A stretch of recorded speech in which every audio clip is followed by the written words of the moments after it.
if there's points that aren't covered or scams that you're curious about, please feel free to ask questions. I don't know all of them, and the reason I don't know all of them is because there's so many, and they just new ones keep getting created all of the time.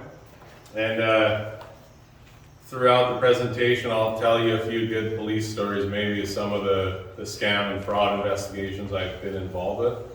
I'm not an expert. I never worked in our fraud, basically our fraud unit. That's assigned usually to detectives if it's a big enough fraud. So I'm very aware of it. I worked at the street level policing where I investigated several frauds. Nice thing about the New Westminster Police Department is our patrol constables, they get to investigate all their own files, whereas bigger departments like Vancouver or Surrey, they kind of just get an initial report, and if it warrants an investigation, they fire it off to a detective team, and the frontline police officers maybe don't get to do so much detective work, as it were.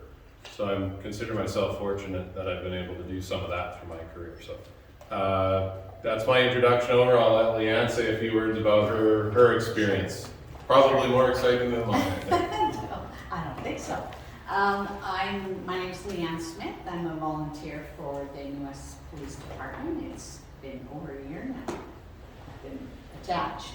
I am a longtime US resident, so I've lived in Westminster for over 20 years, and I'm a retired banker. So what I bring to the table is more just my experience with working with clients who've had the unfortunate,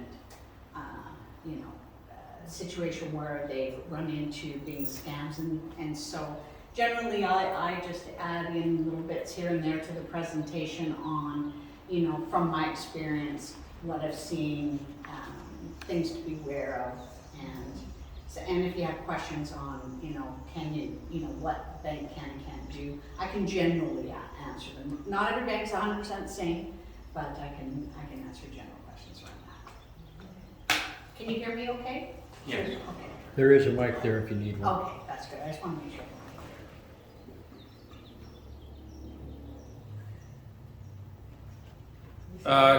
I don't like doing, I've been a presenter for my career for a couple years. I don't really like doing what we call quote unquote death by PowerPoint. I don't want to bore you.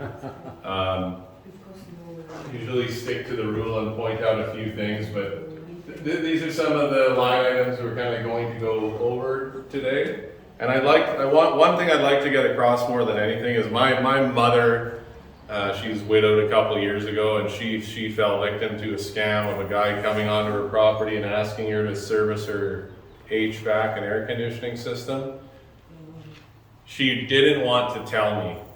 She was very embarrassed to tell me that she fell for a scam, knowing that I would have known. I might be mad at the fellow who did it, but the shame that comes with it is a real thing, and in hopes to alleviate any shame that you may feel if you have been scammed in the past or you get scammed in the future. I know many of my colleagues that are still active police officers who have been scammed.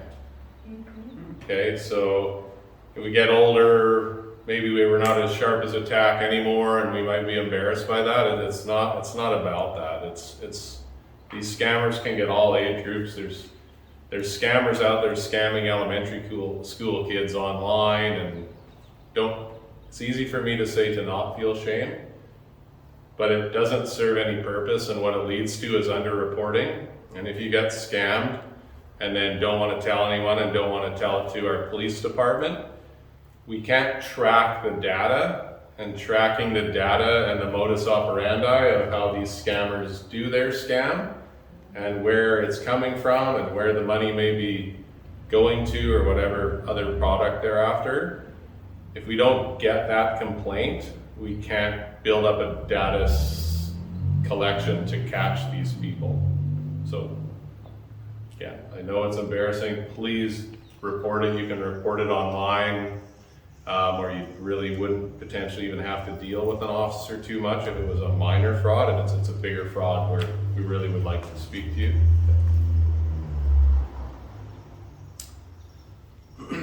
So fraud basically as a definition is right there, the wrongful or criminal deception intended to result in a financial or personal gain. It's not always money people are after, they're after property as well. They're after, they try and get inked into wills and estates and several other things. Of course, cash is king, they like to say. It's typically the thing they're after, or at least monetary value of cash, which can obviously be used by a bank card or a credit card.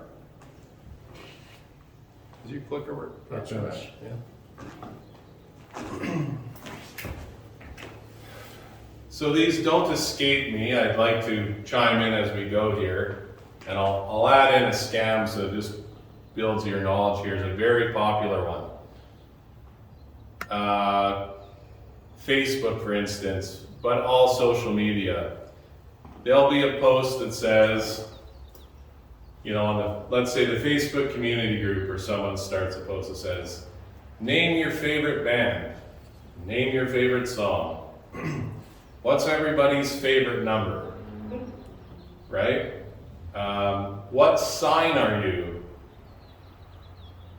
You know, you're Sagittarius or Leo or whatever, right? So these people can scour your social media, or they'll go on to groups, and they want a quick hit usually, but sometimes it will be a long fraud that they're doing. So it might be the same person posting in this group questions every month or every couple of months. And at the end of that month, now they know maybe what your birthday is, because people have posted, happy birthday, John. And those posts were all on my birthday, I'm happy to share, February 19th. And I can say what my sign is. They know my favorite movie, they know my favorite song, they know my, potentially my address because it's in the background of one of my photos.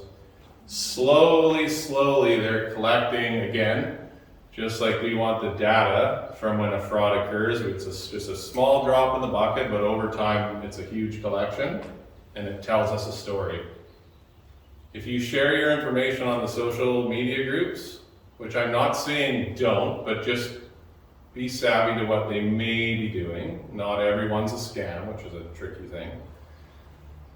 What could somebody tell about you if they went on your social media footprint for the last 10 years? Because I'm guilty of it. I don't want to look at what they would know about me, and I really don't post that much.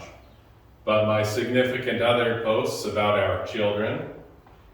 They know the dates that my children were born. They know the hospital they were born in.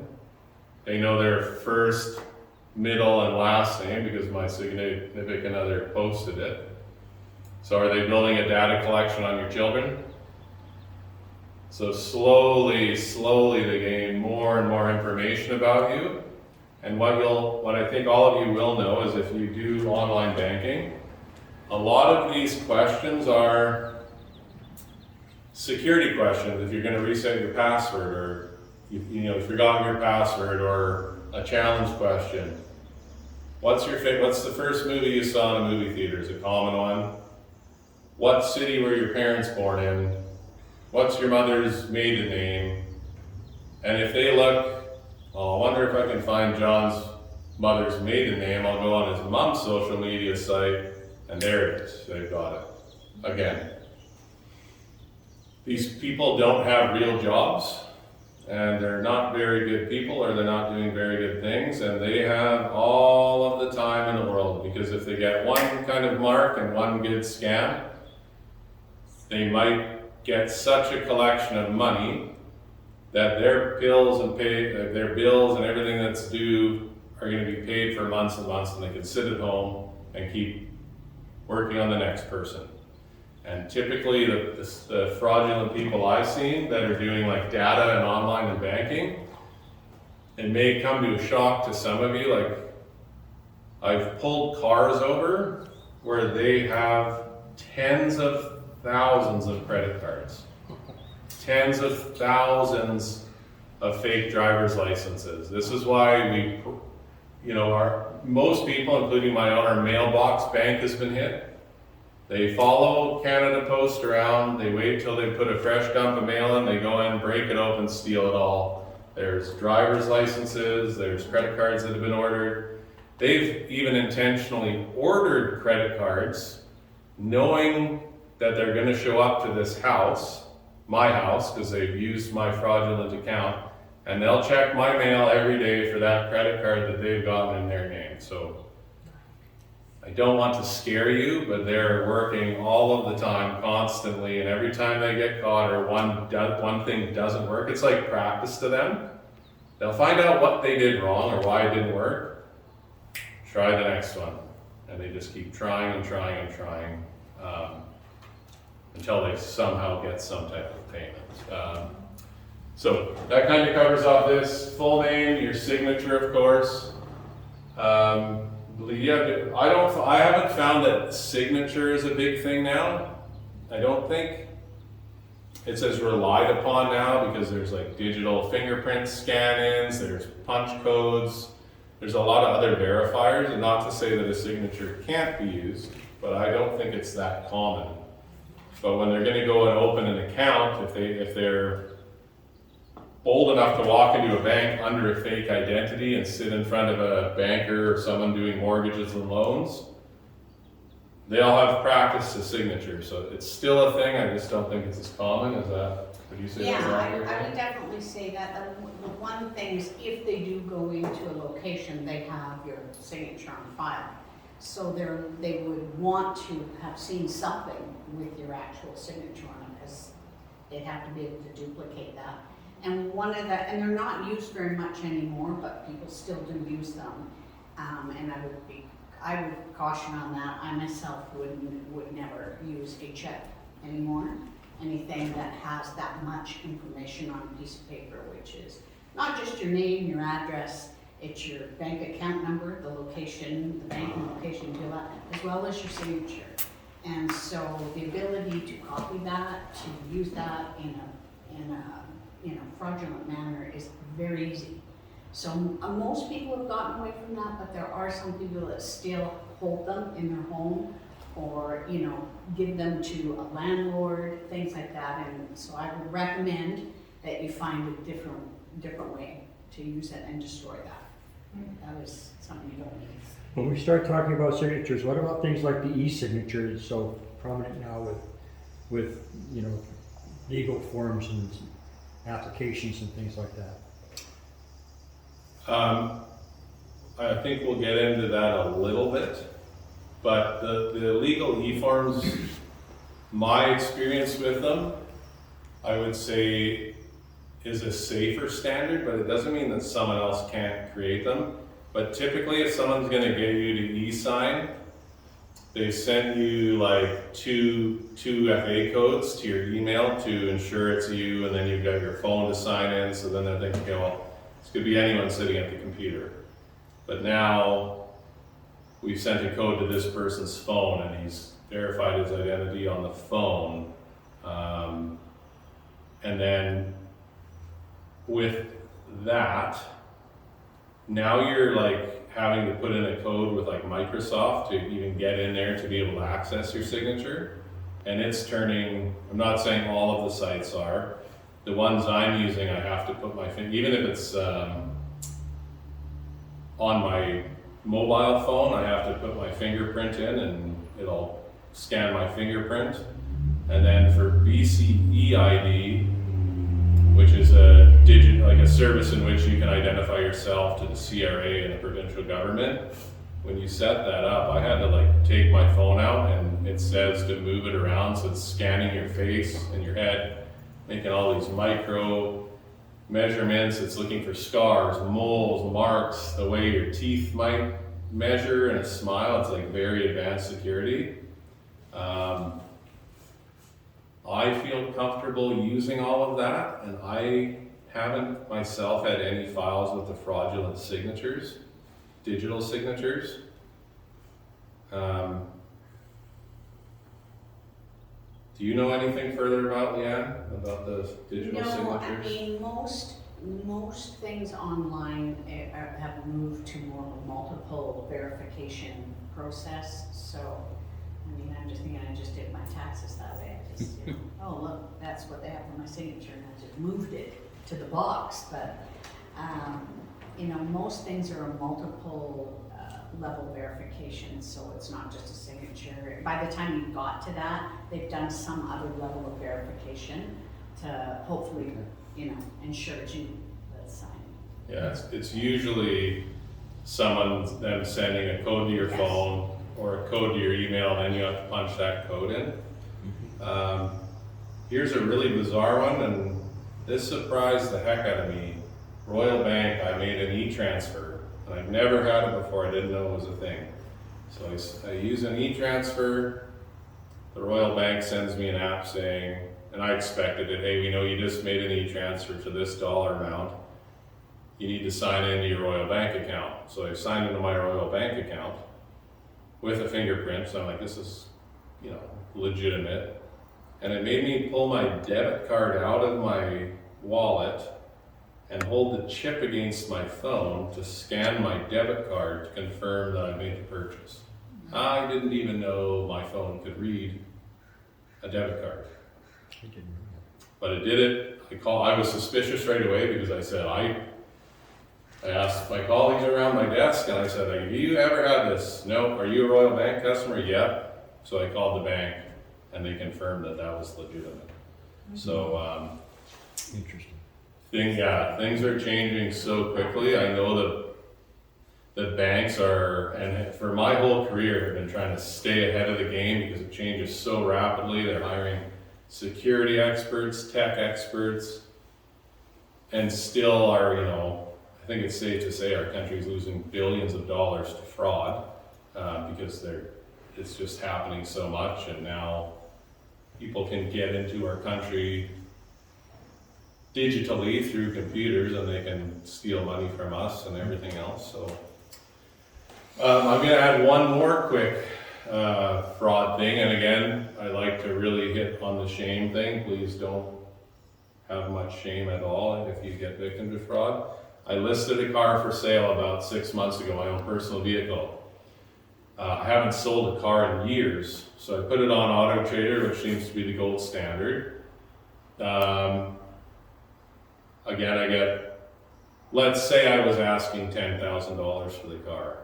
I had a fellow say, hey look, my wife needs a car right now, she smashed hers up a week ago, I don't live too far from Coquitlam, because I had to share where my car was for sale, so they knew that I was in Coquitlam. So they say, you know, I'm not too far, I'm just over the bridge into Surrey. So that it kind of adds it sprinkles a little bit of believability in, and you're like, okay, well. And then he says, look, I'd be willing to offer like $9,500, I can't do 10. So I'm thinking, well, that's fair, and it's not far from what I asked. So he's, again, sprinkles a little bit more on it. And then he says, look, I've been burned on Auto Trader a few times by scammers. I don't want my time wasted. And I'm okay, this guy's talking my language. I don't want to waste my time. I don't want to be scammed either. So he says, do you mind putting it through this car website to calculate it and just do a history search? Not Carfax, which is, to my understanding, a reputable gold standard. It goes through this other site. But I'm thinking, okay, if there's 10 million banks to bank with and there's 10 million social media apps, is it believable that there's at least a couple hundred reputable kind of Carfax sites out in the world that might also be able to scan my VIN and find out the vehicle history so the buyer's satisfied? I think okay, that's reasonable. He said, I'll send you a link. It's not a scam. I'll give you the website. Go to the website yourself.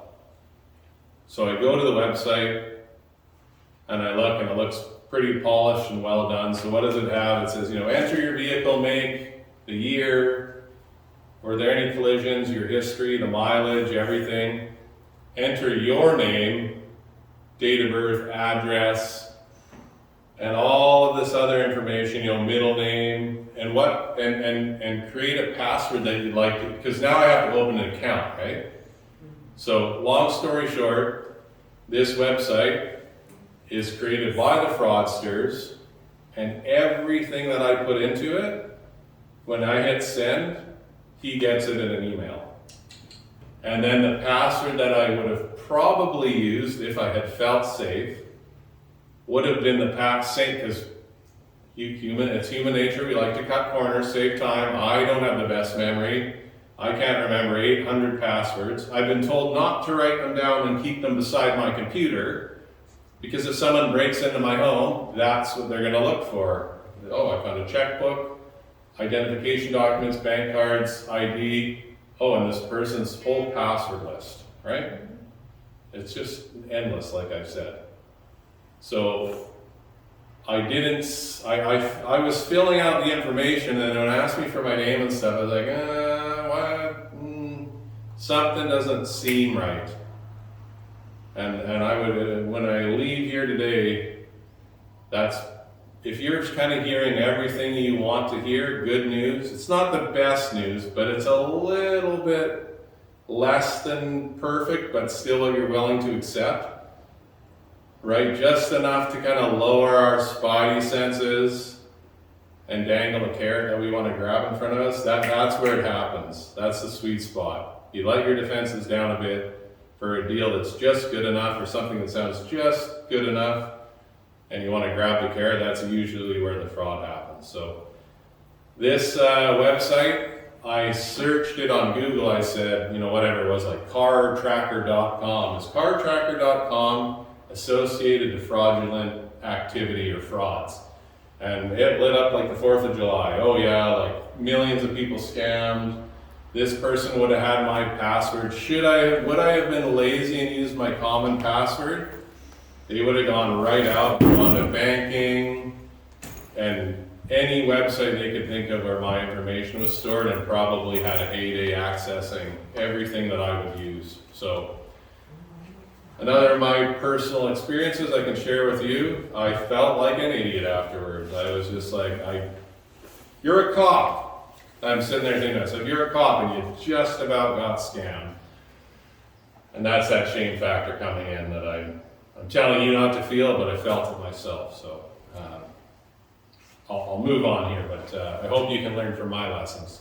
I think if someone's attempted something with you, or something's happened, you're not the first. It's happened to someone else, and coming forward, speaking up, and reporting it may prevent it from happening to somebody else.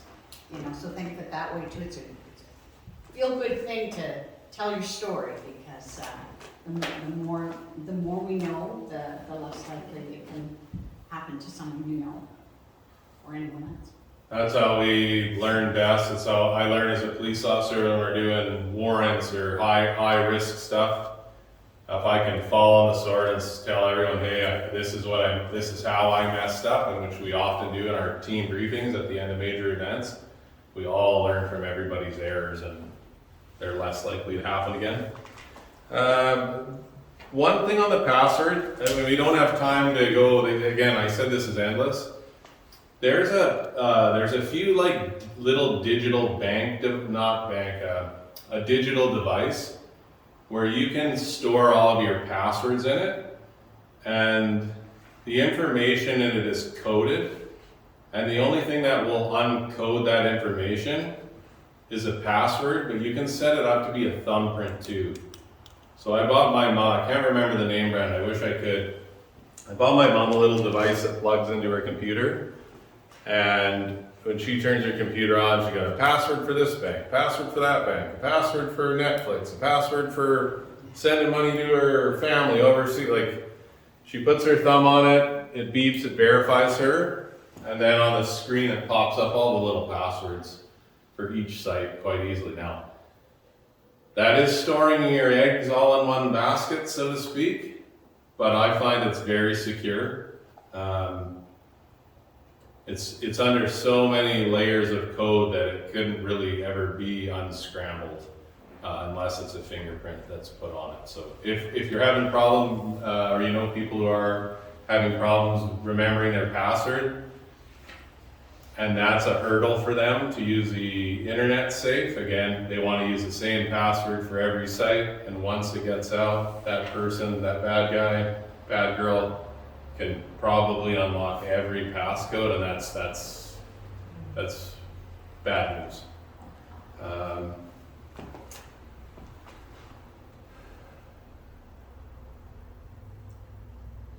Does everyone know here, does everybody have a mobile phone, a smartphone? Do you know how to update your apps? Yeah, so again, my mom has no clue. I do it for her, but I always say, hey mom, you can always just Google it. Hey, I have an iPhone. Hey, I have a Samsung phone. Type it into Google. How do I update my apps? Because the apps, it's basically like an operating system on your phone or your computer. If you update the apps, there's software that pours into the app that will help protect you from fraud. That's the kind of the quick and easy way of putting it. So my significant other never wants to update her apps, but I tell her to update her apps. And it's made me think of one more warning here. I've used countless fitness apps and all types of apps, and I'm 45, so I can barely keep up with it. I can't imagine like a 20-year-old how many apps they're going to have used in their lifetime.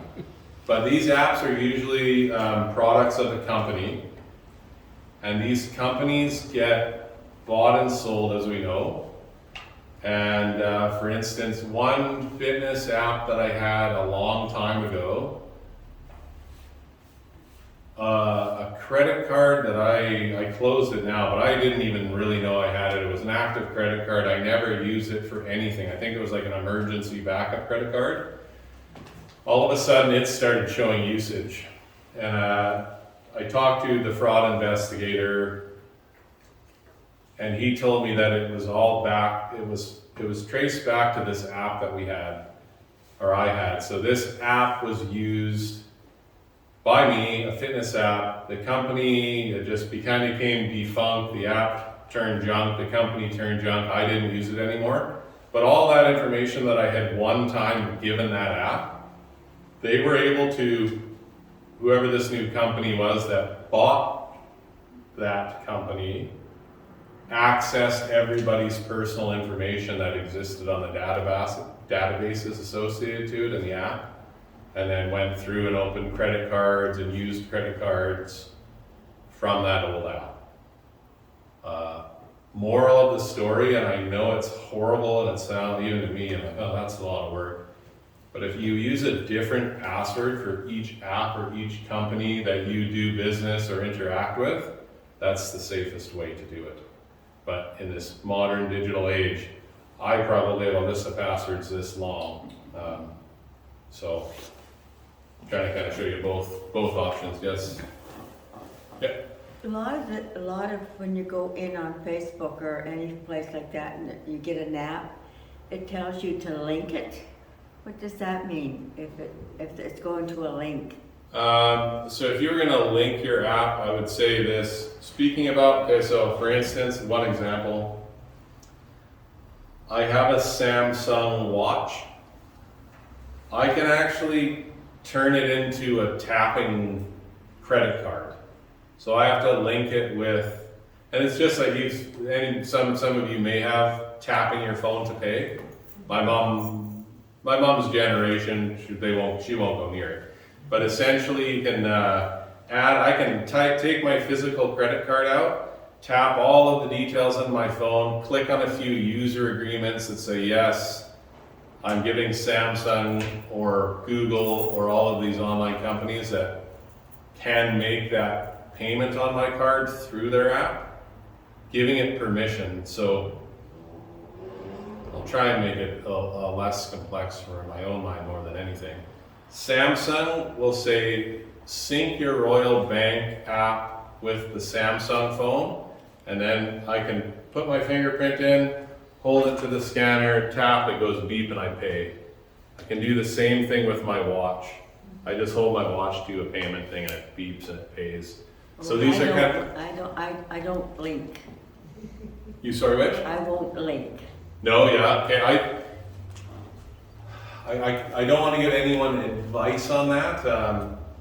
I'm comfortable doing it because I've turned on a fingerprint function where maybe it can. I believe it won't be able to make a payment unless it scans my finger and I turn the payment on. I don't understand this linking, so if Yeah. I don't understand it, I don't know. Yeah, I think it's very tricky and it's a hard thing to understand. If you, again, I find I'm being bombarded. I work with youth quite a bit in my job portfolio, and these kids are talking about apps to me and things. They may as well be speaking a different language. I can't keep up. That's how quickly it's changing. So don't beat yourself up. If you would like to, I always say go to YouTube, or even just search on the internet. Please explain linking my device or my account to this, and it'll probably give you a better breakdown than I can. I got a terrific eye tech. I just go see him and he just explains it. That's a great resource to have, and that's what I would be doing. I think that's a good idea. A few more tips here. I think my mom's generation, great at monitoring her account. She gets her bank statement, it goes through a line by line by line by line, and if something's suspicious, she's on it. Great. Some of these fraudsters, they get your information and they sometimes can't steal it all because let's say you have a transaction limit or you can't tap for more than $100. So what do? Well, instead of just getting $20 or $100, I'll take $10 out every day, or I'll take $100 out a month and hope they don't notice. So that can happen.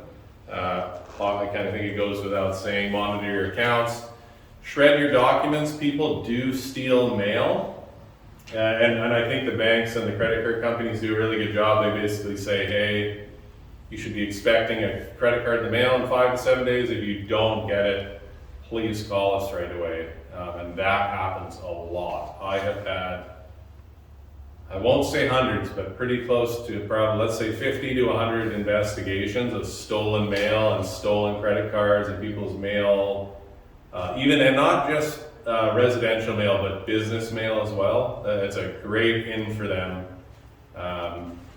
Don't give them that opportunity.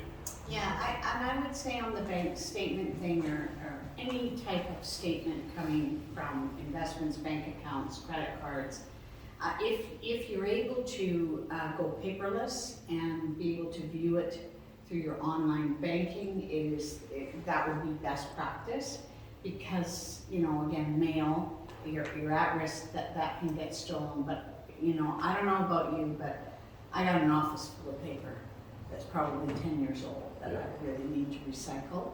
But you tend to put things aside. I save it in tax return. I don't know why I print it off, but I do.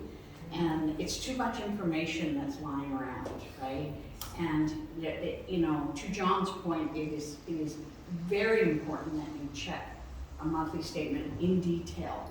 And if anything doesn't make sense, just phone the bank, or the credit card company on the back of the credit card. And they can help you with that and determine what that is and explain it in more detail. It is so important, because if something happens, and it happens a lot, I've had it happen to me, which took me 6 months to pick up on what it was, because it was such a small amount. And I'm a points collector, so I use my credit card for everything because I want those points, those travel points. So my statements are really long. So the $11 transaction to something or other, and it was an exchange thing. I thought, I bet my husband's got a subscription to something, but it was a small amount, so I let it go. The next month it was on a different, what ended up happening is I was finding it was on a different day every month, and then it was a slightly different amount, and it was going up, right? So I phoned right away. I was able to get it dealt with, and the company, yes, was considered scamming for sure, but they paid back my credit card company who paid my account back. So but it was a wake-up call of how they'll start with something, as for John said, could be something really small. So reading your statements is really important, but Having a lot of paperwork around is a risk as well. So if you can do it online, that would be the best. And just set yourself a reminder to check, you know, the second of every month, go through your paperwork.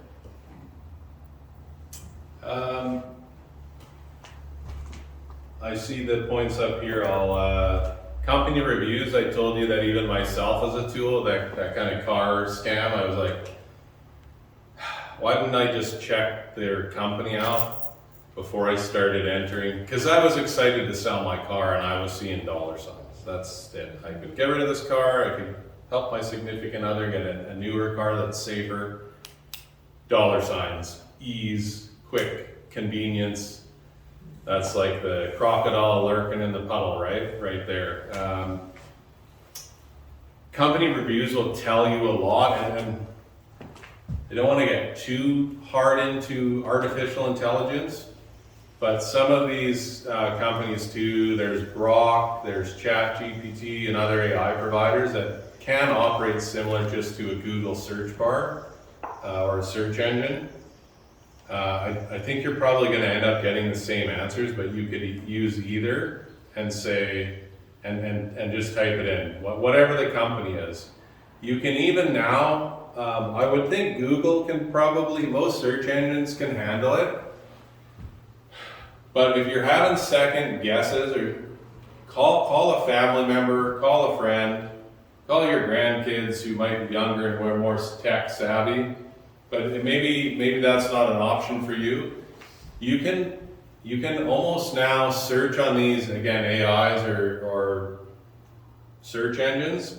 Hey, I've just been contacted by a fella who wants to buy my car. He's offering me $9,500 instead of $10,000. He sent me to this app called cartracker.com. What do you think? Hit enter. These search engines will search everything in that, and it'll be like, because I'm seeing rose, I got my rose-colored glasses on, it'll go blank, blank, blank, like, hey, you should be super cautious right now. The subjective mind that we all slip into, again, ease, convenience, dollar signs. I hate to say it, but sometimes the computers don't think emotionally. They can take the emotion out of it and look at things and analyze them objectively and tell you, hey, this probably isn't a good idea. Maybe it's not saying it's a scam to you, but it might help you slam on your brakes and think a little bit more calculated and less emotionally and make a wiser decision.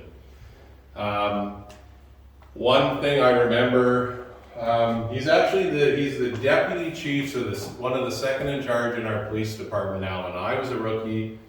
He was a serious fraud investigator, like one of the best in Canada. And I remember him telling me, one of the things that facilitates fraud in Canada is our culture. And I'm like, well, okay, where are we going with this? It's the kindness and politeness that most Canadians typically show one another. And that's, I don't want to be rude, I don't want to ask questions, I don't want to tell the waiter or the waitress that there's hair in my food. I'll just eat it, or I'll pull it aside. Bad guys know that, and they prey on that like you wouldn't believe. So they'll, hey, hi, it's John from the Royal Bank calling. There were some fraudulent transactions made on your credit card. I just need you to go ahead with your keyword and your sign-in information. Can I ask you some serious security questions? And you're thinking, well, hold on. And I actually listened in. I picked up another phone when my mom got one of these calls. And my mom was like, well, hold on here. Like, how do I know you're from the Royal Bank? And he was like, listen, I'm sorry to tell you, these frauds are occurring so often. I'm really busy. I'm trying to help people like you, Margaret, and we need to move on with this quickly, please. Your account could be getting emptied right now as we speak, so please start with your name. And I'm trying not to get angry. But if we there's gullibility and there's kindness, and they can go both in a way lead us down a road where we don't want to be, and we want to be polite and think, oh, this dear guy, he's doing the world a favor and he's doing me a favor, he's trying to help me out, and what do we want to do? We want to reward that kindness and cooperate and be polite. So that's what my now deputy chief was trying to tell me, is we're so polite and kind, and I'm not saying that isn't a thing in other countries in the world, but it happens to be a thing in Canada where, you know, we give people the shirt off our back, so to speak, and that can be used against us. Just be aware. I'm not saying don't give a shirt off your back to someone. I support kindness, but just know that it can be used against us as well. Point 12, I go back to it again when I said if we left here with one message, it says trust your gut here. If you're thinking, this is great, this is so convenient, this is excellent, it's unfortunately these fraudsters prey on our weaknesses, and they prey on things that we would like to come into our life. They prey on lonely people. They prey on people that maybe are having financial struggles and with the promise of money or affection or attention, and it's very cruel, but trusting your gut is a great tool. I think it's the strongest tool. And the fact that you're all here tonight and took your Friday night to come and listen to someone like me speak, I think you're totally on the right path, and you're kind of taking a step of defense against what these people do want to do to you. Fraud red flags, unexpected contact. Now my mom, because of that conversation I said, I like sharing my stories. Anyone calls her, give me a case number, give me a file number, and who am I speaking with, and they'll give all of that. My mom says, "Thank you. I'll call back the Royal Bank line that I find and I search on the internet." And if you call the Royal Banker, I'm just picking on the Royal Bank because they're my bank. Could be any bank or financial institution. Call into their general line and say, "Hey, I spoke to a guy who said his name was Mike. He said he was from such and such a section. He said this is the case number, the file number. So I'm calling to confirm this." I don't want to speak for Leanne knows better, but I think they quickly either confirm that this is legitimate and pass you through to who wants to speak with you, because things do come up and banks do need to contact you. But if it's a fraudulent, bogus thing, then the bank's going to find that out pretty quickly and tell you, and then you could report that to our police department and say, "I was called by this person, it was a fraud." And then if it happens to several other people and they all call in and report it, then our police department have awareness, and we can put a public message out, like you see often in the media, newspapers, TV, that a certain type of fraud is either going on or attempted to be going on in our city, and they're targeting people of this age group, from this community, this demographic. Yeah, if you get, often what happens is that when you think it's the bank calling, they've taken over an actual phone number and it'll come up on your phone as your bank, and so right away your guard is down. And so they're able to, I don't know how, but they're able to take over the phone, like show it as if they're calling from that number. Mm-hmm. But again, it's that high pressure, I need you to bear, there's something about to happen now. I'm going to send you this link, or they'll ask you to do something and provide information. A bank will never ask you for your PIN number, anything, your bank account number, anything like that, your card number. They know that. If they're from the bank, they have that information. So that's a red flag right away, and that's the sign to just say, "I'm going to end the call now, hang up, and phone the bank yourself." And I know with the credit card company, they can tell you if they even made a phone call to you that day. So, yeah, it's Queuing off what Leanne said, I'll tell you my own experience, and it was in the media. Our police department did a media release on it. I'm not too tech savvy. There's many websites you go to, and they're like prank call websites. So you call a number on your phone. Like I could take out my cell phone and call this number that's provided to me on the internet. And I've plugged in on the internet what I want my caller ID to show as. So, for some more context, we had, and this is probably 4 or 5 years ago, husband and wife are at home.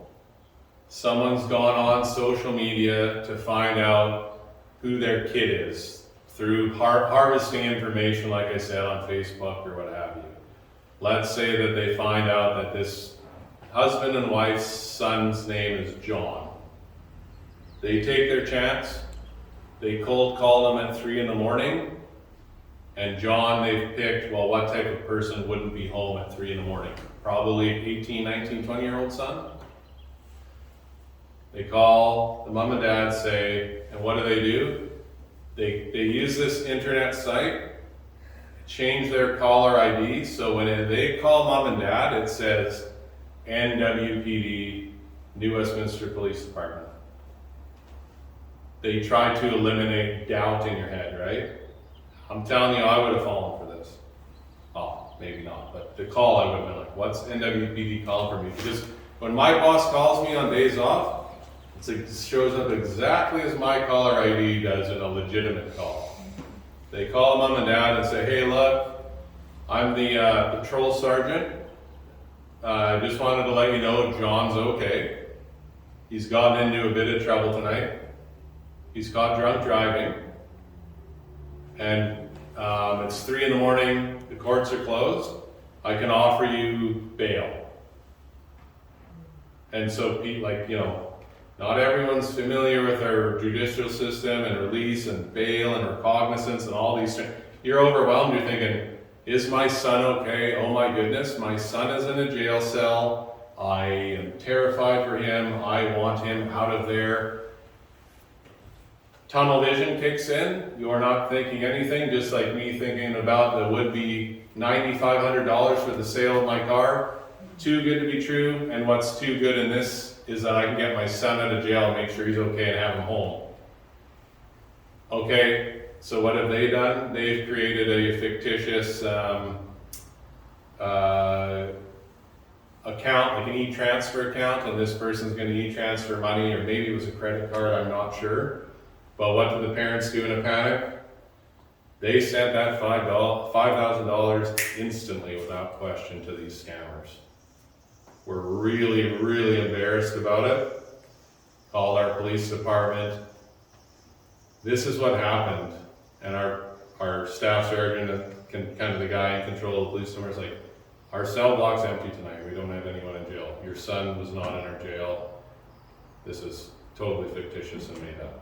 $5,000 is gone, right? Good scam? I think it was really good. Keelan, thanks for sharing that with me, Leanne, because it made me think about that. You can have your caller ID when you call someone, say whatever you want it to say, and it's free. It doesn't even cost any money. So, originally designed for prank calls, but obviously taken advantage of by the scammers. So, go to a few more red flags here. Asking for personal information, I think we've covered.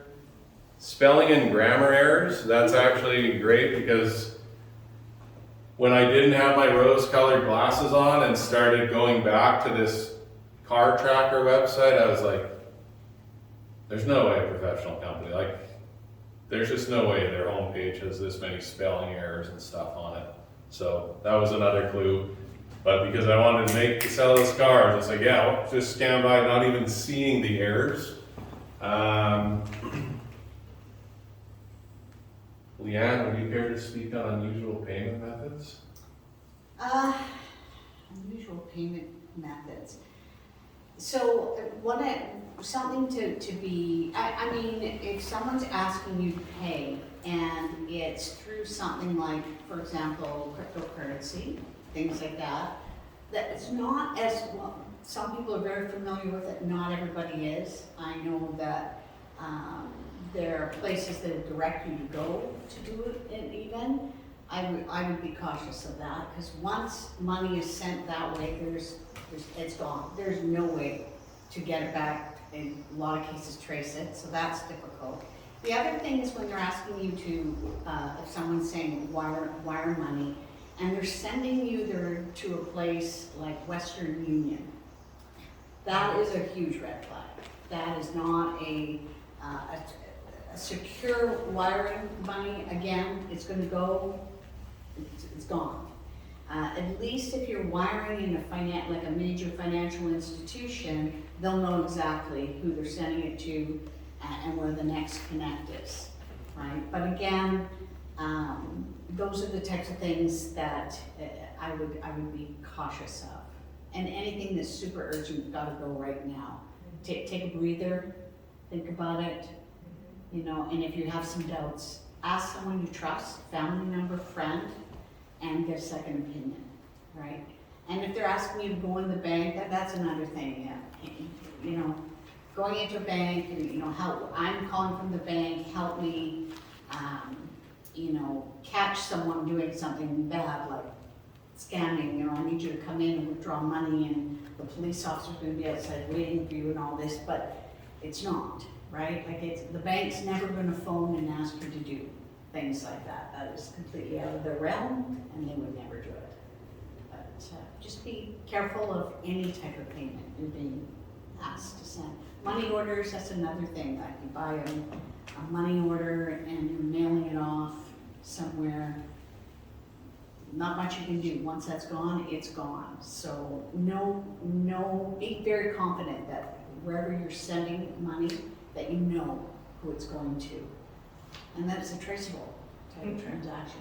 Yeah. Yeah, I put the most common scams, of course, I believe everybody here's heard of them, is like CRA and tax time. It's a great one. Almost all of Canada within 1 month sends their taxes off at the same time. So somebody cold calling anyone randomly, not that phone books are a thing anymore, but I'm dating myself. Just go start cold calling people through a phone book. Hey, it's a CRA. We've just received your tax returns, there's issues. Can you give me all your personal information? If you're hearing anything about CRA, if someone's saying anything about contests or prizes, or anybody's sending you an email that says, click on this link, that I delete right away. And especially too, going back to, I'm not suggesting you play games with who may be a bad guy or a bad girl on the phone, but when they call you, like they call my mother and says, yeah, it's this person, I need your personal information, like, so this is, you can politely push back and say, okay, I just like your contact information. Who can I ask for when I call the Royal Bank's main line? Just see how that person reacts. If they do anything other than tell you a file number and the name of the person, you know, it's definitely a fraud. It's probably already definitely a fraud. Yeah. But just, if you want to see how they react, right? You can get a feel for these people. What's reasonable? How is it reasonable for them to ask you? My mom says the best way to avoid all these scams is to go in person like she does every week and walk into the bank. She avoids it all. Easy for her because she's not, you know, she's retired. But just another option for you.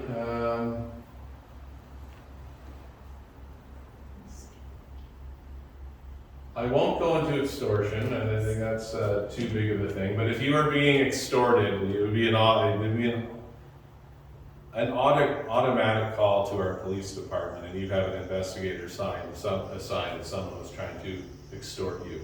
Especially what's going on in the Lower Mainland right now with extortions.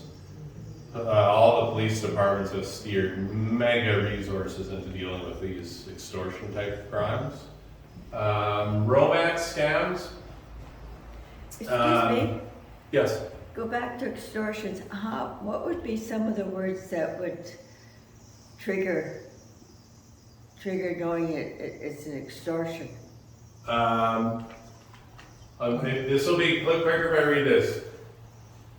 Typically involves an email where a fraudster claims they have hacked into a victim's personal computer and accessed compromising photos or videos. They threaten to release them online unless a payment is made. This is common, so you can almost think about it as like a blackmail. We have this information about you or your family or your business and we're gonna release it. Or if you don't pay us X amount of money, we're gonna throw a Molotov cocktail into your business and burn it. Would That's they do it via a phone call? They can do it, yeah, they could do it through a phone call because it puts fear into people. Yeah. One of the more common extortion ones is they have access, we have access to your computer, we are locking your files, we will not release your files until you have paid a certain amount of money. So, Yeah.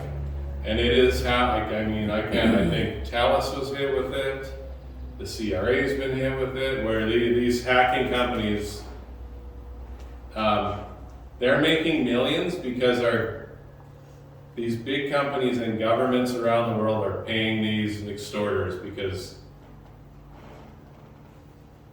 that's how valuable is the information that they have. They're actually paying extorters to protect the information, believing that they'll actually follow through with it.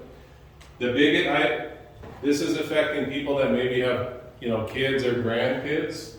One of the worst things going on right now from a youth perspective, and I'm getting a little bit off topic from frauds and scams, but if I can give you this awareness, it can be paid forward and help, so I'll try and make it quick. Young girls and young boys are going on to internet chat rooms or Roblox or all of these big online games. They're meeting other kids or other adults that are pretending to be kids, but let's say in this instance, it's kids.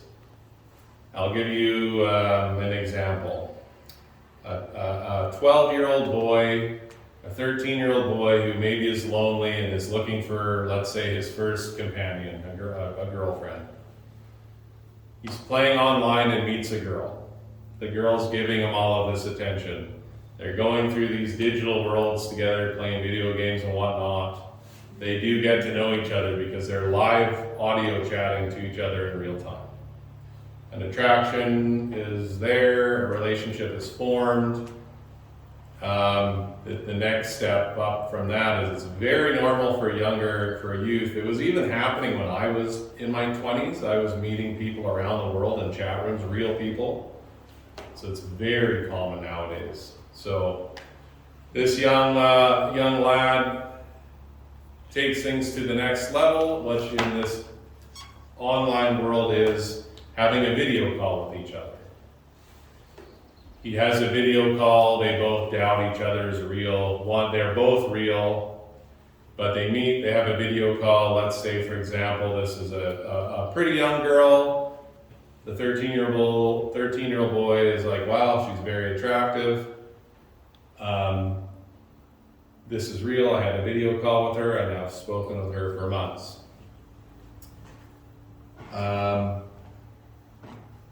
That relationship now furthers down to let's either video each other with nudity or exchange nude pictures. And as soon as that is done, and I've seen it and I've been involved in the investigations, switch goes off. The camera literally turns around to a room of 3 or 4 adults that say, hey Billy, who lives on 925 10th Street in New Westminster, who goes to New West Secondary Schools in grade 8, is friends with all of these 10 people by first and last name. Here are the 10 email addresses and phone numbers to all of your 10 best friends. And here's the nude pictures and nude video we have of you. little Billy, go to your mom and dad's room right now and take front and back pictures of every single credit card they have. Take pictures of the bank account statements and send everything to us. Or the video or pictures or whatever we have of you is getting emailed to every single person in your school by tomorrow morning. This is a leading cause of male suicide in Canada right now. Male youth suicide is this exact scam. And what do these youth do? Many of them, their whole entire social existence is their phone. If they go to a parent, the punishment is the phone being taken away. Then they suffer, they have no social existence. That's their whole world taken away. That's how they interact with friends. That's how they play with their friends in these online worlds and these games. And they can't go to mom and dad and say what happened because of the shame and embarrassment of what these images or videos may show. And it's heartbreaking, it's terrible, it's evil. That's the number one scam going on with youth nowadays.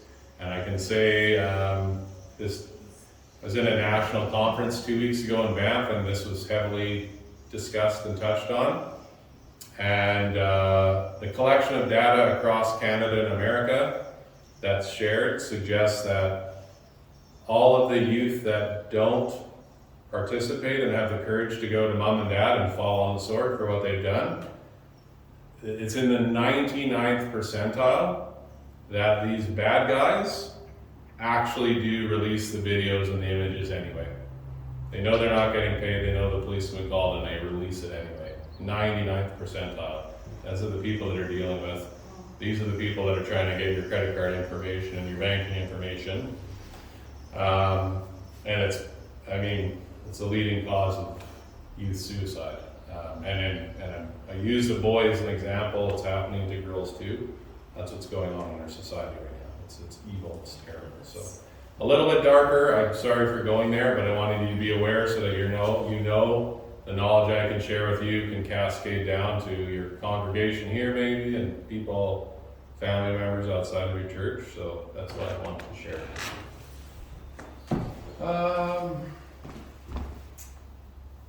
Rental scams and landlords. I'll touch on it really quickly. There's more to it, but one example. I go and rent, I find a house online that's an Airbnb house. I take real estate style pictures, say that I own it, I'm a landlord. I get a renter interested. The real house, I rent it from Airbnb for $300 for the night. I bring an unsuspecting couple to the home, or let's say a couple. I'm renting my home, they walk through the home, they look at the home. It should be $5,000 a month to rent this home, but I'm offering it for $3,600. This is too good to be, I'm paying you guys a deposit right now. My family and I want this place. I'll go get you cash. Thank you, take the cash. I'll get you the keys next week, we'll sign the paperwork tonight, next week or whatever. I'm so excited about this. I want to pay you 6 months rent right now just to ensure it's mine. I'll go to the bank and cash. Money's gone, people are gone. The Airbnb landlord's like, what happened here? So a quick thing on rental scams. There's obviously many ways to do that. People are targeting students that they know are, let's say, going to go to the UFE or UBC or SFU areas that are going to, they kind of want to view the property online perhaps, or just do it via email correspondence. And this property may actually exist, but it's just pictures that someone's driven around the neighborhood and done. This poor student who wants to save $1 sees a deal that's too good to be true. Probably at some point in time thinking, something doesn't feel right about this, but it's too good of a deal. I'm just gonna e-transfer the money to this landlord, and then the money's gone. Employment scammers too, the same thing. Paying companies to get your foot in the door okay, we're hiring you at TELUS, or we're hiring you at BC Hydro. There's a $10,000 kind of deposit you need to put in for your gear and for training and whatever, and just so that we know you're serious about the job. You'll get it back after 30 days, or 90 days. But the job's yours. They send you forms to fill out that have the BC Hydro logo on them. Enter, your name, date of birth, job references, where you worked before, your spouse's name, emergency contact, and then what do you think they do with that? They'll scam you again because you've paid the money to get the job, and now you're sending all your personal information like you would send to an HR division where you're going to work, and now they have all of your HR forms, which is all of your personal information, SIN number, personal health care, driver's license, etc., and you've again handed over a gold mine of information to them.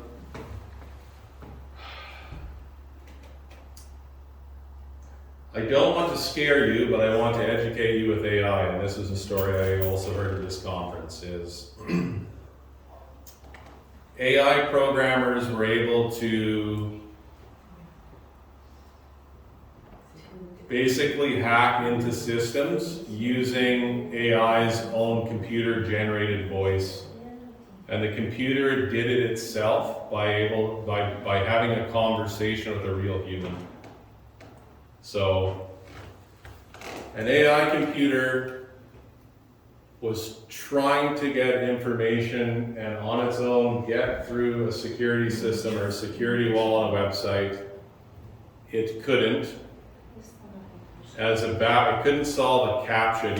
You ever done that picture? It's like, click everything, that's a bust. So the AI couldn't get through that. So again, this isn't a controlled experiment. What did the AI do? It said, well, I have a voice. I'm going to call in. I'm going to talk to a live person at the company and tell them that I'm a visually impaired person and I can't do CAPTCHAs. Which is perfectly reasonable. That's what many people who are visually impaired do. They call in, and so the AI computer knew to do that, and then knew to put on a voice that was the same age, same sex as the person it was told to be. Again, controlled experiment. This is what AI is capable.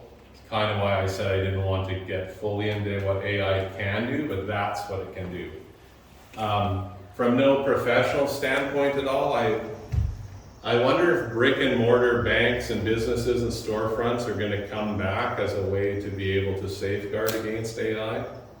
But I'm no expert in this. I can't keep up. I think I know more than most people, but I think if we stick to our principles of something doesn't feel right, why are these people reaching out to me? It's too good to be true. If we stick to those, we'll get through this together. Can I ask a question, please? When did the AI come into effect? It is already out there. It is up and running. I've played around with it. We've played around with it at work. You can create AI imaging. A year is basically what I'm looking at. Sorry? A year, last year, 2 years ago, I'd say it's really, really gotten speed in the last year, and it's in its infancy. And if you have the right AI program, it will write music it'll write an orchestra better than Mozart or as good as Mozart in under 1 second from scratch on a prompt. It will write you. You can type in create, and with imaging, I want you to write me a love story movie, and I want it to star, a guy that looks like Tom Hanks and a woman who looks like X, and I want the movie to be 1 hour and 58 minutes long, and it'll write that movie, it'll create the imagery, the imaging for it in less than 20 seconds. Did they start this experiencing about 2 years ago? Sorry? Did they start experiencing all this about 2 years ago? AI-related frauds? Yeah, I would say, even more, maybe 3 or 4 years ago. I got it. The open creation of AI started between 5 and 7 years ago. Yeah, It just got to the point where it was usable for fraud stuff about 3 to 4 years ago. yeah, and it's, again, if you can have these computers, I mean, I can type, I could give it a sample of my voice, I'm quite confident in this. If I talked into a microphone for less than 20 seconds, and it got that voice sample off of me, that if I was outside the room and put it on a speaker and asked it anything, it would fully converse with you, and your brain would have no doubt that it was me talking. That's how it could steal my voice instantly. Yeah, I figured that much 2 years ago. It is really something else. It's a big, big can of worms. So what to do if you're a victim of fraud? One, and I like how it just happened to my mom, collect your thoughts. Stay calm, gather all the information about the fraud. And this guy was, again, an HVAC kind of repair guy in my mom's neighborhood. He took a screwdriver, unscrewed something, put the screw back on. Lo and behold, he said there were a whole bunch of parts that needed to be replaced. He was able to, using AI, draft up a fake invoice that looked like exactly like an invoice, real names and real parts. It had a fictitious company address that was in Burnaby, so my mom thought, well, it's in, he said he was in Burnaby, the invoice, he said he went out to his car and did it on his laptops from Burnaby. It was all AI generated in a second. It was all convincing. We as a police department need to know that, because again, that's the modus operandi, and then if we catch him one day, he'll be producing the same or similar documentation to each person. It builds a case against him, and we'll be able to nail that person for multiple frauds instead of one. Contact your, can you speak, Leanne, about why you contact your bank if you find out? Immediately report to call your bank, and to let them know if something's happened, money's been moved at all, if there's a transaction you're unfamiliar with. The sooner they know, the sooner they're able to get involved and help you recover anything that's lost. That is, you know, if you have an actual contact, someone you know at the bank, even better, phone them directly. But really, on the back of your debit cards or your credit cards, there'll be a phone number there, and that's where you can call if you're not sure where to start. And we're happy to help. Protecting yourself from future fraud, and it's so, like, the story about the young people that are self-harming because of this, I kind of showed you that there's really no basement, there's no depth to how far they'll go. They will contact, I've investigated the files. They know that they've, say, been able to fraud you once. They call back again and you're like, oh, I reported it to the police, you jerk. We're on you, you're gonna get arrested. Don't call here again, click. The next day, they have their colleague, maybe a softer voice. Hi, it's Melanie, I'm from the fraud center calling. I understand you know, the Royal Bank reached out to me, you've been a victim of this fraud, yes, a couple days ago. I'm so sorry. I can't imagine what you're going through, but I'm from the Fraud Assistance Unit of Canada, and I'd like to just see what I can to help you out. And you're thinking, oh, fine, there's someone that's gonna listen. Someone that knows what they've been through. Prey on your kindness, use empathy to unlock you, to get you to provide more information. Maybe okay, well, Mrs. Smith, that's a shame. Do you have a secondary bank account that you set up, or a secondary bank account that you can use? Or maybe you're using your son's bank account while you're, okay, why don't you just provide me with those details, and I'll put a special notice on it to, you know, keep you extra safe, etc. Again, there's no end to what these scammers would do. Who to contact in case of fraud? Your local police department, please call us. We really do want to know. Canadian Anti-Fraud Centre, Canada Revenue Agency. I can't imagine how many phone calls they deal with per day, because you kind of want to get to Revenue Canada and the Service Canada, because you're worried about your, social insurance number, someone cloning your identity and then going and opening credit cards or lines of credit or mortgages or anything in your name. So these institutions need to be notified. And if you've been victim to maybe a more significant fraud, you might feel that shame, and you might have gone through such a horrendous process of that fraud and victimization that you're thinking, I don't want to call Revenue Canada. I'll probably just get scammed again. It'll be another scam or somehow, and you really lost your confidence. That can happen, but they deal with it all of the time. And it's people specially trained for intake to report fraud too. And I will say this, we have lovely people in our police department in New West, and in every police detachment in Canada. It's called the Victim Assistance Unit. And it's not, and it helps all walks of victims. It's not just for like serious like assaults or anything like that. Many people have been helped by our Victim Assistance Unit in calling companies like this or dealing with these companies like Equifax, TransUnion, banks, Revenue Canada, literally to be there as a support to people who may have, in many cases, sent hundreds of thousands of dollars to a person in another country in a romance scam. It's a sad truth, but it happens. There is help out there. And our police department can get you in touch with people that are going to help you. Feel like our Victim Assistance Unit, I always refer to as like the lighter side of policing, whereas the police officers are like, we have to help one person run to the next call, help the next person run to the next call. We have time to investigate these things. We don't often have time to give the softer side of policing and counsel someone through the trauma of losing their life savings or to whatever a considerable amount of money would be to that person. So it's a real thing. It really affects people's lives. It can be really heartbreaking and sad what people go through.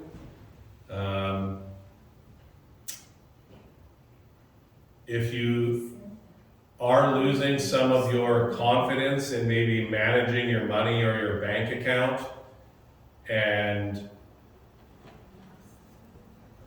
if you've been frauded or not frauded, or you're worried about being frauded, I would hope that most people have someone in their life they can trust. Like, I guess you could say, I'm missing the term, like a power of attorney, or giving your kid or your spouse or your sister or your brother, your mother or father permission to your accounts to help monitor them or help you with that, if it's a safe thing to do. Yeah, and I think it is really important that if you're struggling with understanding information, you don't know how to monitor things, is that you do reach out for help. And do talk to the bank. If you don't have someone in your life that you can trust to be that, talk to your bank about ways that they can help you. There is so much that can be done. Even if something goes wrong, I know that it can be very overwhelming. People's account numbers have to change. There's so much that ends up having to happen, but it's there. Those things are there to protect you and help you moving forward. Even Equifax, what it showed on there, that is a monitoring for anyone that doesn't know what that is. That's a system that monitors people applying for credit in your name, whether it be a credit card, loans, and that's a really common thing to happen. So that can be monitored if something's happened, so that it's flagged, so it protects you if anything's happened to you in the past, and they know how to help you with that and get it set up so that it's flagged going forward. But still, so important that you monitor transactions and activity, and that if you need help with that you speak up and ask them, and they'll find a way that works best for you.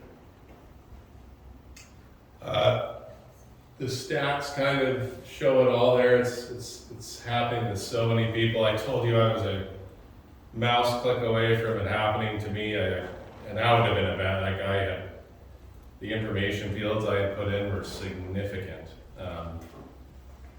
I would have been, like it probably would have affected my life greatly and been a nightmare for me to deal with should I hit the click button, but that's the shame key. Please minimize your shame and report it to us, and we can offer you investigative help. You can also offer you the counseling side of help, get those people in contact with you or whoever you may know down the road who's been affected by fraud. Yes? We'll mention it later. We'll mention it later today or tomorrow, but overall, only about less than 10% of all fraud is reported. Yeah, and yeah. So these numbers are 1/10 Yeah. of what's actually going on. Yeah, the dark figure they say, right? What we know, and then it's we think about like how many times has a bad guy stolen before he gets caught stealing, and it's the same is true here. Protect your mail, protect your bank cards, protect your passwords. There are, Leanne said, like the bank can do a million things for you. I can only guess at how many they can do. Remember, my bank's pretty good. You can go in, like if oh darn, I think I lost my wallet. I can literally go on my app and lock my card with a click of a button so it can't be used anywhere. That's very, very handy. And if you're not comfortable with the apps, you can go into a branch or phone and it'll be immediately Yeah. locked down. One question is sometimes I like to play the video game and they always pop up something. Ads. Like Trudeau is talking about you have to invest and your president or minister Cheney, right? Yeah. You have to invest this $200 per month, then you will get thousands 1 week or something like that. Sometimes I'm just thinking, what is going on? Now in America too, Trump said that you got to do this, but you fire your mess. How can you say that you got to invest this? I don't know what is that. I'm so scared. So you're talking about investment scams? Uh-huh. Yeah. You don't know who to trust. You know, or ask you for the money first.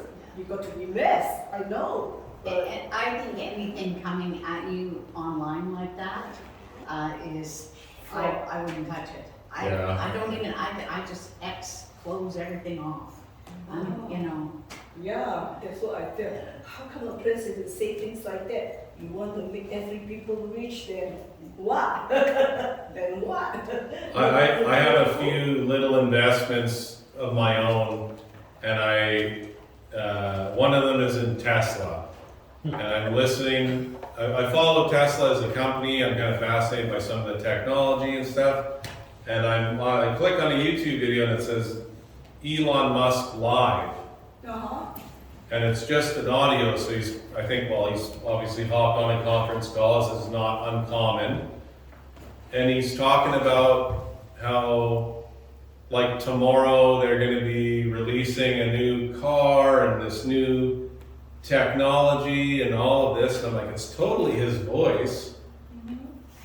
And I'm like, well, they don't usually say stuff like that unless it's like live. They don't say they're going to do stuff tomorrow for investing rules and stuff. Anyway, long story short, it was a completely fraudulent audio clip. They used AI to say that he was making some big public announcement so that people would hopefully, pump money into their investment firm that would get you into Tesla ahead of everybody else. And it was genius. It was clever because it was him. It sounded like it was him talking. It was on a Facebook Tesla page, so you thought it was the official page, and it just wasn't. I'd say, like, Leanne, if that stuff's getting thrown at you, I'd rather deal with like a real investment firm that you know and you trust and you've done research on. I'm so scared. Yeah. Putting in Oh, the information, my goodness, I'm scared. Yeah. Okay. Trust your gut, that's where trust your gut. If it doesn't feel good, Okay. don't do it. Yeah. Yeah. Does anyone have any, I think it's kind of wrapping up our slide, oh, there you go. Does anyone have any questions or feel like there were some areas that we didn't cover or I didn't ramble on about? Yeah. I have a friend, and I told her that she's being scammed. And because the person keeps phoning them, and she keeps giving some information, she's legally blind. Okay. And I said, no, no, no. And they're still phoning her. And they say, you won't tell us this amount of money. I said, that's a scam. And also with the property management. And I know definitely she's being scammed. Okay. How do you get through to people like that? You can always report kind of by proxy. You can call our police department and you can make that report, and we will go and meet with Check it her and look into it. Okay, I'll do that. Yeah. Other thing, I mean, I don't want to step outside of my policing role, but I guess I could say, I mean, it happens to me. So someone just doesn't want to hear it from me alone. Maybe she has another friend, or she has a family member, or someone that she trusts more that she would hear it from. But I think if you're saying that you're convinced that there's an actual crime going on, which sounds like you are, Well, I would report it to our. definitely, because I've worked in the police department back in Ontario, so I have an idea of what to do. Mhm. But would I have to have her permission to do it? No, she may be mad at you if she found out, but you can also report it and ask to remain anonymous. Yeah, okay. In which case we can go and say, hey, Yeah. someone's reported this to us. She's under no obligation, of course, like, she can tell us, no, thank you, but, there's a fine line of what we can do. Only other thing I could suggest is if it's any type of maybe mental health problem on why she's denying your help, you could also talk to her family doctor. We've dealt with that before, Well, where family members want to Yeah. get the doctor, they think something's not right, my mom's not listening, she's still sending money. They approach the family doctor, and the doctor can look into things I from think that. she's in denial. Sorry? Denial. Denial, and that's a big reason, yeah, Yeah. yeah. But please, I think it's worthwhile, if she lives in New Westminster, report it. She did, but now, she was living in Maple Ridge at the time it happened. Now she's living in a sort of like a granny suite where her daughter is. So wherever she lives, that's the agency that you would report it to. I So would you- report to Coquitlam then. If she's in Coquitlam, you'd call the non-emergency Coquitlam line and file a report. Because it's driving her crazy. Yeah, It's really upsetting her. well, maybe she'll get some help. Is there any other questions, comments, concerns? Well, thank you very much. Thank you.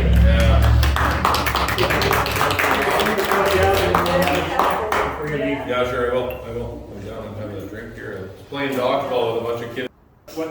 What John said, Canadian Anti-Fraud Center received 108,878 reports involving over $638 million in losses. But like I said, that's about 10% of all fraud that's occurring. Those are just those that were reported. The main venues used by scammers: email, texting, telephone. Someday, some of you may not do much emailing or texting, but we all have to communicate. There's going to be some ways that scammers will reach out to you. We've seen scams even through conventional snail mail.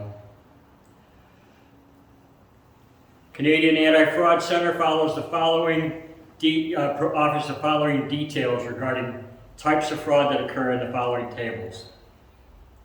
Starting off with Based on frequency, we're talking about identity fraud, service fraud, investment fraud, extortion. Those are your top 4.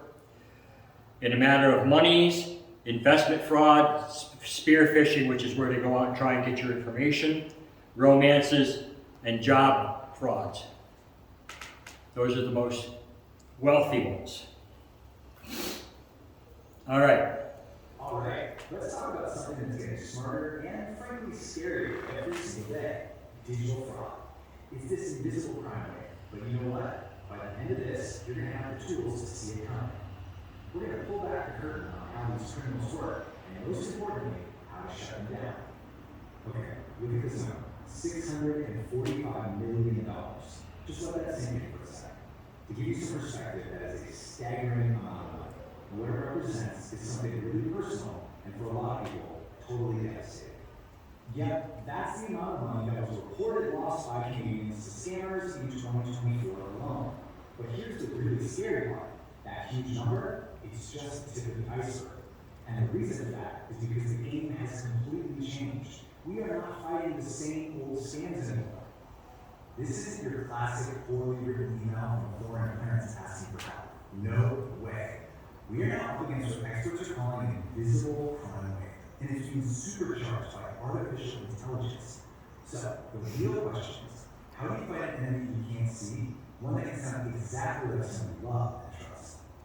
So, what is it that makes this new wave of scams so different, so much more dangerous? Well, it really boils down to 2 things. Mind-blowing technology and a very cynical understanding of how we think. Let's first get into why this threat is everywhere, yet it manages to stay hidden in the shadows. This right here, this chart tells you so much about the psychology of it all. Experts estimate that a shocking 90 to 95% of fraud never even gets reported. So why is that? It's because these criminals don't just steal your money, they weaponize shame. Victims feel embarrassed, or they just don't know where to turn. And that silence, that's what lets this problem grow. And then there's the tech side, which honestly is terrifying.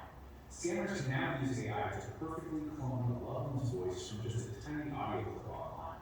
They can create that panicked emergency call that feels so chillingly real. They can generate emails from your bank that look absolutely perfect, right down to the last pixel.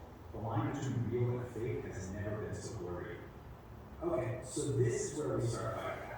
Because if we really want to protect ourselves, we have to understand the enemy's play. The more we can recognize their Yeah, I'm going to jump from there. their power. So one of the biggest avenues of scams is the email scam. If you look at this picture, this is a picture of an email that you receive on your phone. Number one there, if you look at it, unusual email addresses. Slow it down. Doesn't look like an email address you've seen that your bank would use or that somebody would send you. So you need to be careful of unexpected emails from addresses that aren't like the ones your bank typically sends out. There's a trick to this. You can take your mouse, if it's on your computer, you can take your mouse and hover over the address that's on the screen, and it will show you the actual address. We should know our bank's addresses, what they use for an email address. Often the sender's address only shows the bank's name. In that case, hover over the mouse. You can get the name momentarily, and it will display the email address.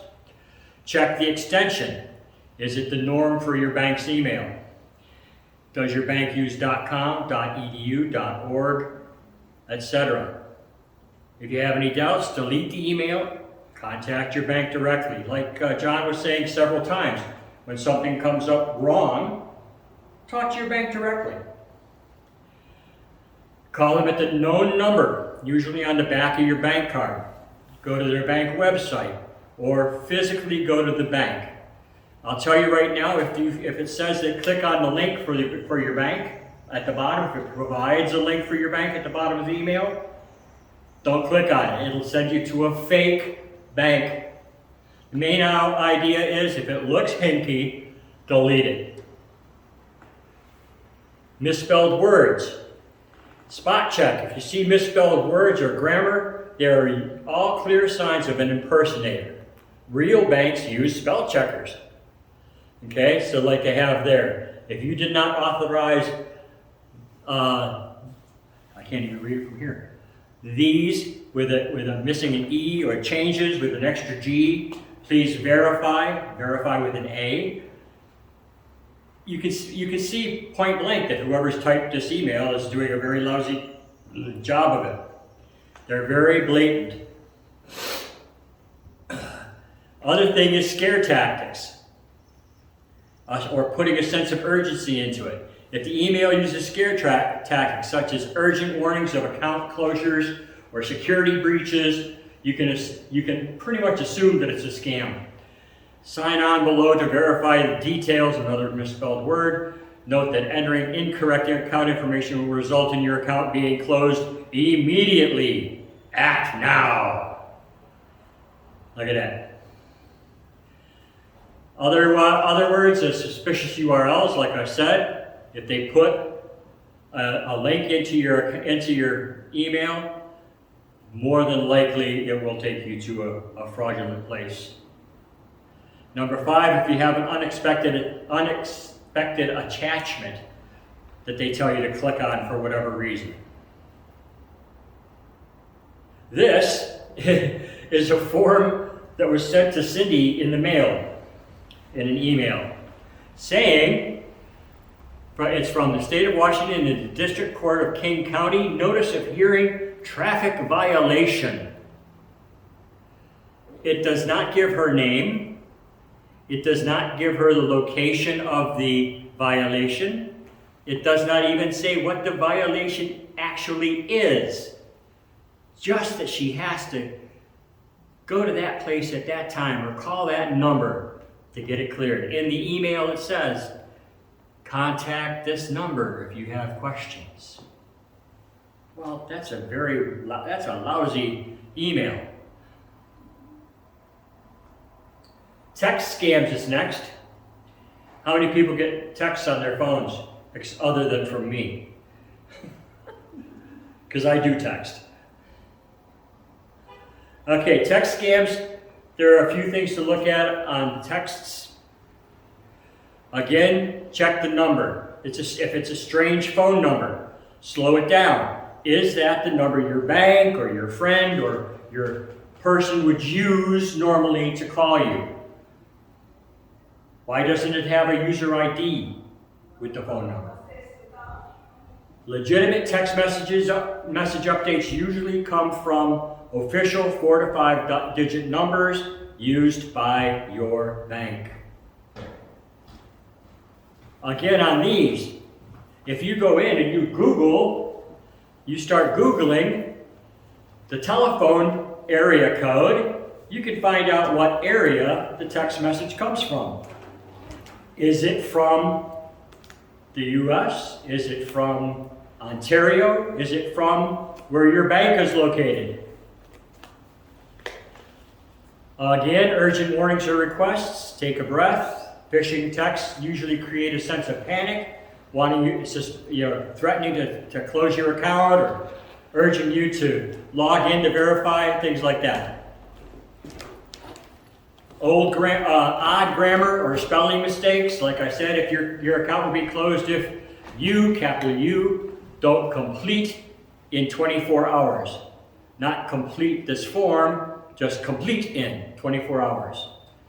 And requests for personal information. If a text message requests information, personal or sensitive information like account numbers, PINs, passwords, you can assume it's a scam. And I'm sorry I'm running through this so fast. I would just like to let you guys get out of here before midnight. All right, suspicious links. Again, a bank is not going to give you a link to click on to get hold of them. A business will not do that. Most people don't put links in their messages. If you think it's if the message says it's from your bank, go and visit your bank's official website or call them from the number on the back of your card. This is a text that we received. It says, this is a text message I received just a week or so ago. Operator privilege revocation final notif. Your unresolved citation is now in the final enforcement phase and under collections management. Continued non-action will result in revocation of your driving privileges, higher insurance premiums, and supplementary administrative fees. See, and then he's got a link for you to click on. Nobody's going to even, the government's not going to text you like that. They're not going to ask for you to do that. All right, so that's email scams and text scams. Does anyone have any questions on either of those? If you do, don't hesitate to ask. I know I'm zipping through, but if you have legitimate questions, I'd love to answer them for you. Okay? Telephone scams. Everybody gets these. Just yesterday, I received a phone call from HSBC Bank telling me that they have to talk to me about my what did they call it? It's similar to an overdue bill to the HSBC. What I know, and he should have known, is I've never had an HSBC account in my life. Said, sorry, don't have an account, bye, click, delete. Hi, I'm calling to notify you that your credit card was breached. Before we begin, let me please verify your identity with your name, address, and credit card. Again, coming from an unusual caller ID, something that doesn't normally fit with your bank. While caller ID can be spoofed, which is what he was talking about before, it can be made to look like it's from your bank. Legitimate calls from your bank are more likely to display an official number or a known identifier. If it doesn't, be very skeptical. Tactics and threats. I'm calling you to notify that your credit card was breached. Phishing calls rely on a sense of urgency. Oh my God, my card's been breached. I need to get in there and fix it. If the caller pressures you into immediate action or threatens negative consequences, hang up, call the number on the back of your bank card. They're asking about personal information. Please verify your identity with the name, address, and card number. Your bank will never ask you for your account number, your PIN, your password. They won't even ask you for your name except to open your account for you. And they won't do it in a phone call. If they ask you for any personal data, hang up, call the number on the back of the card, go to the official website, or even better yet, go to the bank itself. Calling you unexpectedly, that's the other thing. People calling me at 8 o'clock at night is not allowed. I will not talk to any business at 8 o'clock at night. They have business hours, I have personal hours. Stay safe by ending the call and dialing the number on the back of your bank card. I keep referring to this number on the back of your bank card. We'll see you later. But you'll notice on your bank cards, on your credit cards, on your ATM cards, there's always going to be a telephone number on the back of them for you to call. Fraud, these scammers run things like technical support scams, bank investor scams, investment scams, extortion scams, lotto prize scams. He talked about most of them, so I'll just go glimpse over a couple of them. I'm going to show you 3 examples. Tech support scams. You receive an email or text showing that you're being billed for renewal of a software, okay, like a Norton's antivirus. They're calling you and telling you, hey, it's time to renew. We're charging this amount to your account. You can search the internet for support and find it, and maybe you may search the internet for support and maybe send a letter to a scam center, or maybe send a letter to the scam center instead of actually the support team. You could receive a phone call stating that your security has been breached. You can click on the search item and immediately a warning appears on your screen saying your computer's been hacked. Okay? Or if you go to your internet and you say you want to know something about Norton Antivirus, you can type in Norton Antivirus to Google it, and they will automatically take you to a scam website. Because the scammers pay money to have their websites come up as a priority. Makes it difficult when they've got every way to go, huh? Okay, here's a couple examples. One's from Geek Support for PayPal, Payment Successful. This is a confirmation email for your auto renewal of Support Plus 3-year plan. Your order number is this, your product name is this, the total amount $599. To upgrade or cancel, which is what they're talking about, your purchase, contact, and then they give a phone number. When you call that phone number, they're being sent to a scam call center, which will run you through the works and end up getting you to pay them money one way or another. This other one next door says, Freeland, we still didn't hear from you. To avoid account and service restrictions, please visit such and such email to confirm your details. Okay. Another one is Windows Defender Security Center, and it shows a big warning screen up there saying that you've been breached, that there's something wrong. If you can click that number to get Windows support to clear it off your system. Again, taking you straight to a scam center. Then you have the lotto prize scams. Notification is sent to you stating that you won a lotto or a prize for great value, given a telephone number to tell you how to collect your prize. Scammer will then ask you for personal information or a collection fee or some other data to help you get your prize, and it opens you up to scam. A lot of times done in your emails, texts, or phone communications. See, you just won $1,000 Walmart gift card. Enter code FREE at this website so you can collect your $1,000. And the other one's a long drawn out letter.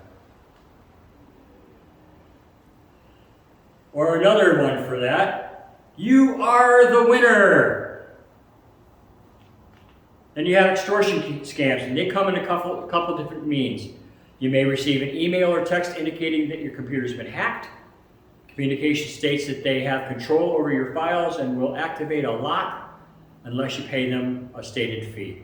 Some cases, this will require that you make a Bitcoin transfer within 24 hours or less before the virus will be released. It's one of the newest means of extortion scams. Another type of extortion scam would be in the form of law enforcement issues, immigration calls, or legal report problems. I already showed you one law enforcement one. You may receive an email or call stating you're under investigation or have outstanding charge against you. They will allow you to pay your outstanding costs via any number of means, a Zelle account, money orders, gift cards, etc.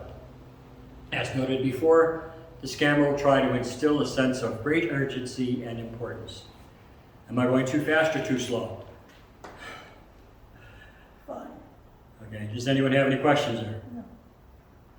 All right, these are a couple of examples. An infringement notice is the one you can read pretty well. That's a $190 infringement notice. The other one is a notification from the Singapore Police Department. We'll skip that one. Okay. Emergency scams, you can receive a call from a trusted loved one in need of emergency assistance. These people will know immediate or know intimate details about you, your family, and again, they learn it from social media. If it's a phone call, they may use AI to create voice synthesis to match the family or friend when you're calling. The end product will be to ask for immediate financial assistance to resolve the emergency or situation. Hey Mom, it's me. I need help. Are you okay? What's wrong? I broke my phone. This is my friend's number. Can you please wire me money to buy another one? Phishing, again, he was talking about phishing a little bit. It's a cyber tactic where they're just trying to pull information, personal passwords, credit card numbers, bank account details, personal details. Anything that asks for your personal information should be regarded fraud. Not watching the video, sorry. So to wrap up, here's some tips. If you don't recognize the sender of emails or texts, delete them. Never click on any link from an unknown email or address. Look at the elements of the emails and texts. For instance, the telephone number, the username, the spelling, and the wording. Do they look right? If they don't look good, get rid of them. Verify any email with whatever sources you have. For instance, if it's from your bank, call them or go to them. If it's from family, call them. If it sounds too good to be true, delete it. You don't get something for nothing. We'll discuss more about that tomorrow's meeting. If you don't,